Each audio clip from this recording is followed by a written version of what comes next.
Here we discuss the problem number 1.142 of Irdu. इसमें दिया है कि there is a smooth light horizontal rod AB. Light means इसका अपना कोई मास नहीं है. That can rotate about a vertical axis passing through end A. इस फिगर में देखते हैं कि एक रॉड दी गई है, लाइट है और it can rotate about vertical axis passing from one end. The rod is fitted with a small sleeve of mass M attached to end A by a weightless spring of length L0. Stiffness इसको काई कह सकते हैं. इसको मैंने symbol में के ले लिया है, इसकी जगह के ले लिया है. Here पूछा क्या गया है, what work must be performed to slowly get this system going reaching the angular speed omega. यानी इसके बाद इसको घुमाना शुरू करते हैं और धीरे धीरे एंगुलर वेलोसिटी बढ़ाते बढ़ाते इसमें ओमेगा कर दिया और स्लोली बढ़ाया गया है. उस समय तक कुल कितना वर्क हुआ है, घुमाने वाले ने कुल कितना वर्क किया. तो चूँकि यहाँ कोई फ्रिक्शन इन्वॉल्व नहीं है और ग्रेविटेशनल एनर्जी नहीं चेंज है क्योंकि सारा कुछ हॉरिजॉन्टल प्लेन में घूम रहा है. ये तो जो भी वर्क किया जाएगा that can be stored in two forms, potential energy of spring and kinetic energy of this mass. और इसको स्लोली बढ़ाया गया है. दैट मीन्स फाइनली और इस ओमेगा को कांस्टेंट रखते हैं. तो इसमें ये मान सकते हैं कि सिस्टम एक इक्विलिब्रियम, एक स्टेडी स्टेट अटेन कर चुका है और इसकी ओमेगा कांस्टेंट हो चुकी है. तो इस पर केवल एक फोर्स होना चाहिए, दैट इज सेंट्रीपिटल फोर्स. और वो सेंट्रीपिटल फोर्स होना चाहिए M omega square into radius. तो अगर एक्स इसमें एक्सटेंशन है तो इसकी रेडियस हो जाएगी पार्टिकल की L0 प्लस एक्स. तो जो इसको सेंट्रीपिटल फोर्स मिलेगा by the force of spring that is kx. तो ये इक्वेशन न्यूटन लॉ से आ जाएगी, सेकंड लॉ से. और हमें जो आंसर निकालना है वो उसमें आंसर में दी गिवन क्वांटिटीज होनी चाहिए. यानी m हो सकता है, ओमेगा हो सकता है और L0 हो सकता है और k हो सकता है. यही चार वेरिएबल होंगे. तो समहाउ इसमें से हमें x को एलिमिनेट करना होगा. x ही आ गया, एलिमिनेट करके आ जाएगा. ये काइनेटिक एनर्जी ये आ जाएगी half m v square, v की जगह omega into r, r is L0 plus x.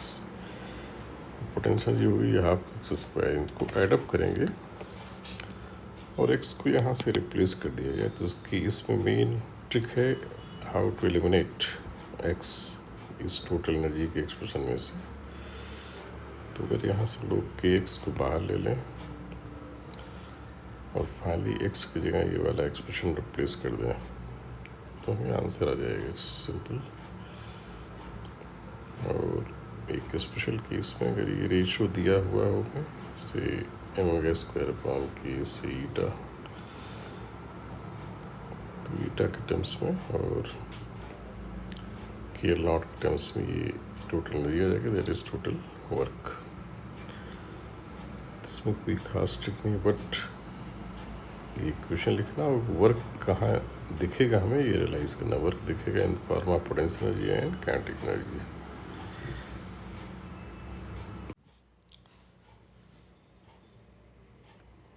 Here we discuss the problem 1.151 of 02. इसका ये फिगर है. इसमें दिया है कि there are two particles of masses m1 and m2, say m1 and m2. यहाँ बार जो वर्ड है पार्टिकल या ब्लॉक के लिए है. कनेक्टेड बाई ये वेटलेस स्प्रिंग. स्प्रिंग कांस्टेंट जिसको यहाँ स्टिफनेस का ही कहा गया है, इसको मैं सिंबल के फाइनली यूज़ करूँगा जिससे कि एक्स से कन्फ्यूजन ना हो. We will treat it as a के.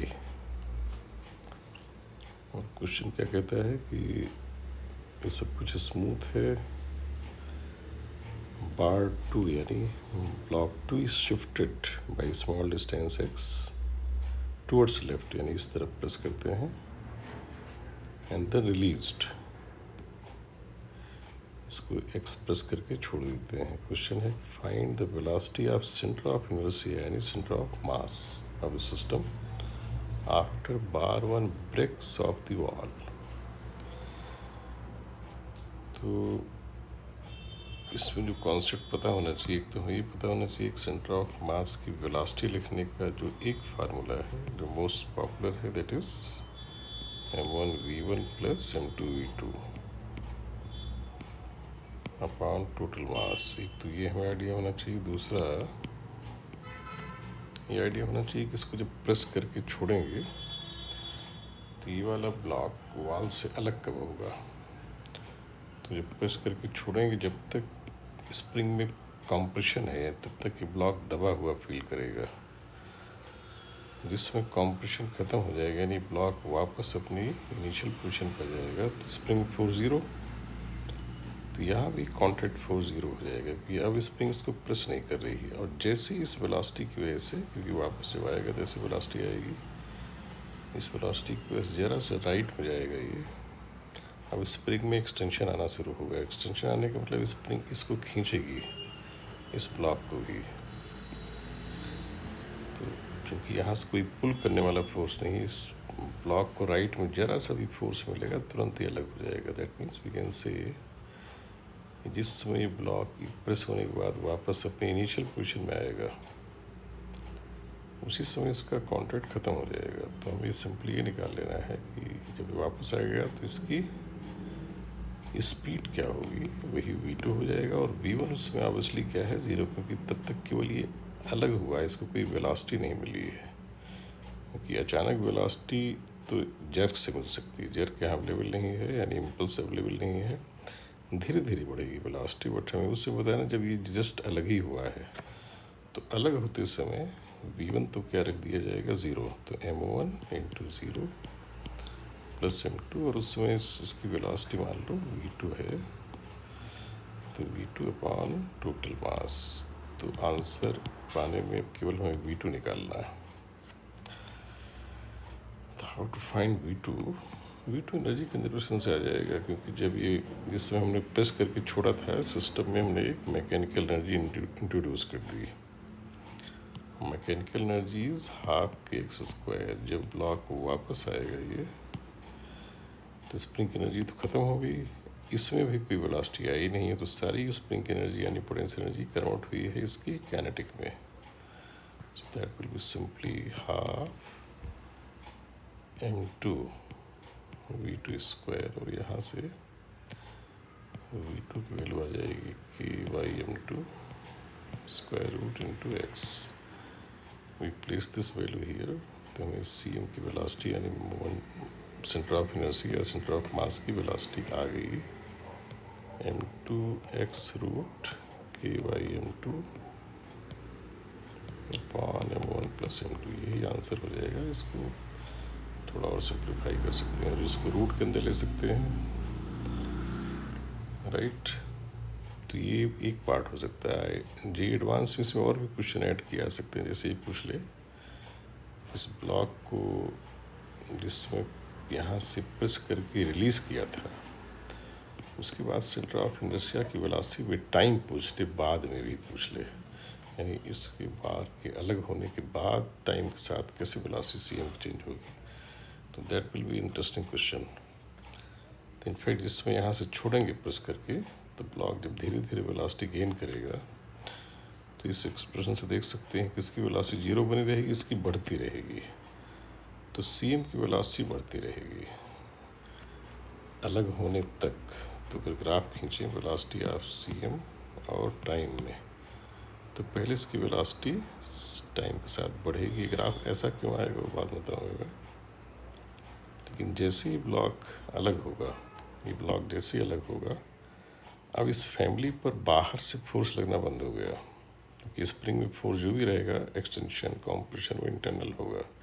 वाल से अलग होते ही बाहर से फोर्स लगना बंद फैमिली पर, तो फैमिली का मोमेंटम कांस्टेंट, यानी मोमेंटम जो फैमिली का होता है दैट इज दिस वन, उसी से सीएम की वेलोसिटी कंट्रोल होती है। तो सीएम की velocity is going to become constant now, ऐसा ग्राफ आ जाएगा।